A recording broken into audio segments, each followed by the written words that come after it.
బీజేపీలో ఈటెల రాజేందర్ ఎందుకు ఒంటరి అయిపోయారు? సో డిస్కస్ చేద్దాం. నేను మీ మనోజ్, వెల్కమ్ టు మహానగర్.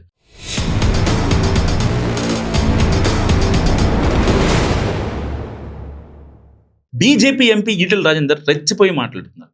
తన సహజ శైలికి భిన్నంగా వీధి భాష వాడుతున్నారన్న అభిప్రాయం తెలంగాణ రాజకీయ వర్గాల్లో బలపడుతోంది. తన నియోజకవర్గంలోని ఒక ప్రాంతంలో ప్రజలకి స్థానిక తహసీల్దార్ నోటీసులు ఇవ్వడంపై మండిపడ్డారు ఎంపీ ఈటెల. ఆ టైంలోనే ముఖ్యమంత్రి రేవంత్ రెడ్డిని తీవ్ర స్థాయిలో విమర్శిస్తూ నోరు జారారు ఈటెల. సీఎంని అనకూడని మాట అనేయడంతో ఫైర్ అవుతున్నారు కాంగ్రెస్ నాయకులు. ఈటెల ఇంటి ముట్టడికి కూడా పిలుపునిచ్చింది అధికార పార్టీ. అదంతా ఒక ఎత్తు అయితే, అసలు ఆ ఎపిసోడ్ మొత్తంలో అడపాదడపా ఒకరిద్దరు తప్ప తెలంగాణ బీజేపీ సీనియర్ లీడర్స్ ఎవ్వరూ ఎంపీకి మద్దతుగా మాట్లాడట్లేదు. కేవలం ఆయన ప్రాతినిధ్యం వహిస్తున్న మల్కాజ్గిరి కాన్స్టిట్యున్సీ నాయకులు మాత్రమే మాట్లాడారు. అసలు సంగతి ఎటో పోయి ఇప్పుడు దాని మీదే ఎక్కువ చర్చ జరుగుతుంది పొలిటికల్ సర్కిల్స్లో.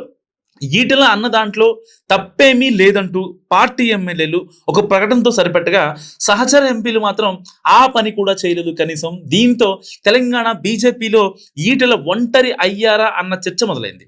ఈటెల మాట్లాడింది పార్టీ యాంగిల్లోనే కదా, అయినా సరే మిగతా ఎంపీలు ఎవరూ ఆయనకు మద్దతుగా ఒక్క మాట కూడా ఎందుకు మాట్లాడలేదు? ఒకవేళ ముఖ్యమంత్రి విషయంలో పరుష పదజాలం వాడారన్న విషయంలో అభ్యంతరాలున్నా ఆ సబ్జెక్ట్ వదిలేసి ఏదో రకంగా ఆయనకు మద్దతుగా నిలవాలి, కానీ అలా గాలికి వదిలేస్తారా అని పార్టీలోని ఓ వర్గం ప్రశ్నిస్తుంది. మీడియా ముందు రియాక్షన్ తర్వాత కనీసం ఒక్క ప్రకటన కూడా విడుదల చేయకపోవడంపై వెనక వేరే కారణాలు ఏమన్నా ఉన్నాయని కూడా సమాచారం. ఎంపీలు ముఖ్య నేతలు ఎవరు నోరు తెరవకపోవడం వెనుక రాజకీయం ఏంటని ఆరాధిస్తున్నారట కొందరు. ఆయన సీఎంని అన్నది ఒక్కసారి కానీ కాంగ్రెస్ నేతలు మాత్రం ముప్పేట దాడితో ఉక్కిరి బిక్కిరి చేస్తున్నారని, అయినా సరే పట్టించుకోకుండా పార్టీ ఈటెలను వదిలేసిందా అన్న చర్చ జరుగుతుంది. ఇదే సమయంలో గత పరిణామాలను గుర్తు చేసుకుంటున్నారు కొందరు. పాత కొత్త వివాదాలు, ఇతరితర సమస్యలు ఉంటే ఉండొచ్చు, కానీ బయట నుండి దాడి జరుగుతున్నప్పుడు కూడా డిఫెన్స్ చేసుకోలేకపోతే అంతిమంగా అది పార్టీ మీద కూడా ప్రభావం చూపుతుంది కదా అని మాట్లాడుకుంటున్నారు కొంతమంది బీజేపీ వర్గాలు. సో లోపల ఎన్ని ఉన్నా ఇలాంటప్పుడు తోడుగా ఉండాలి కదా అన్నది కొందరు అభిప్రాయం. మరికొందరు అలా మాట్లాడుకుంటున్నారు, కొందరు ఇలా మాట్లాడుకుంటున్నారు.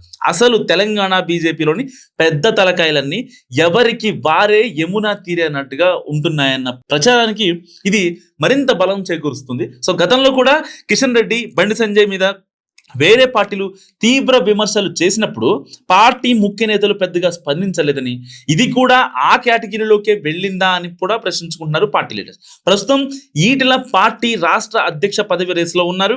ఆ యాంగిల్లోనే తాను సాఫ్ట్ కాదు, వైల్డ్ ఫైర్ అని చెప్పుకునే ప్రయత్నం చేస్తున్నారని కూడా మరికొందరు చెప్తున్న పరిస్థితి.